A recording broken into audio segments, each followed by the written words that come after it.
to the channel. We got some exciting news today. We just got back from the St. John Airport where we picked up the baby poults. Look at them. Aren't they adorable? We got Orlopp Bronze and Artisan Gold. So this one here is an Orlopp. We had them last year. We had 5 last year. They're just day old, so you don't want to carry them too much, but put them down. And this one here is an Artisan. Oh, they're just trying to see. And that's the Artisan. So we're just gonna get them in their brooder box now, get them at home and comfortable.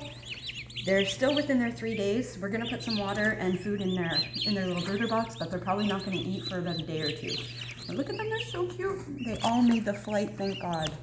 Oh, so happy.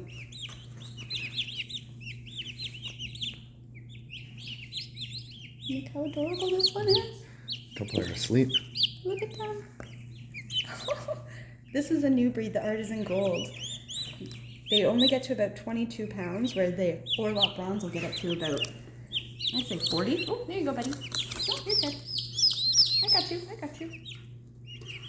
This one's tugging on my sleeve already.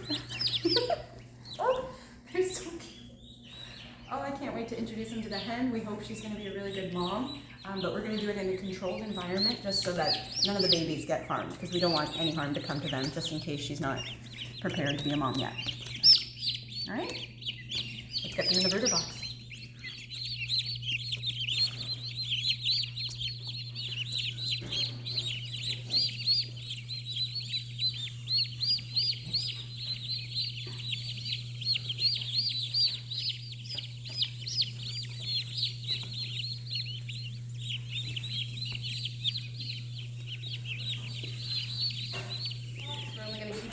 For a few days, because we do have a permanent brood box for them out with the chickens in the coop. But for now, you just want to make sure you have a small box inside of the house, some bedding, put some water, a little bit of food. They're still day old, so it should be okay, but you just want to make sure they have everything for when they need it. I'm going to put one in.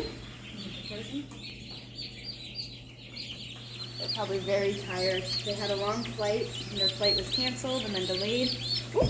Sorry, buddy. Their flight was canceled, then delayed, and they were flown in at 2 in the morning, and we just picked them up around 7, so look at these guys, keepies. Okay, alright, that should be good for them. Now we got them all in. Sorry it's a bit noisy. You're going to just take 1 or 2 and train them with the water. Just dip their beak in and out, dip their beak in, come on, and out, and eventually they'll teach the rest of them. Right. So we did a few, and the rest will start to learn. We're going to get their food, their water, cozy.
Okay, the chicken brooder is ready. We got baby turkeys and baby meat birds showing up next week. Had my niece help me out here. Always great help. And we're gonna go pick them up Monday, and we'll show you the video of us bringing them home in the box and releasing them. We just have to put a door on. Once that's done, we're done. So the baby meat birds are coming in, and I finally finished the brood. I got the boards put up down at the bottom there that you can see. so that if they stick their little heads out, no cats or any predators around the area can, try to swipe at them, and make sure they're as safe as possible. I also put up another little border area inside the coop so that the chickens and the turkey can't get to the birds, because I don't want nothing happening to them. Super excited. Finally, the first real meat birds on the homestead. We did pick up some turkeys, and I have 7 Orlopp Bronze in there, so technically it's the second round, but who's counting? Anyhow, so brooder box set up here. I'm going to walk you guys through and show you what I did. Turkeys have already been in their little brooder box inside the house because they just need a little bit of extra watering them, giving them their chick starter, and everything's been fantastic. So can't wait to pick up the meat birds, but let me show you the brooder right now that we've set up. I'm going to walk in here. We had to put this door on because it wasn't here before, so open that up. As you can see, I put down these little boards, lots of bedding, got their feeder system, watering, lots of room for them to just hang out and chill. Oh, didn't see that. I'm gonna have to fix this. Staple that up there. Looks like a nice big area for them. I also have the cozy heater that I'll put in so that they're nice and warm. Although it's mid-June, I'm pretty sure they'll be okay. Looks like we're all set and ready to go. Can't wait for little baby peeps. Look at that. Look at all those baby meat birds. Alright, now time to get them home and get them in their brood.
Nobody's little, right?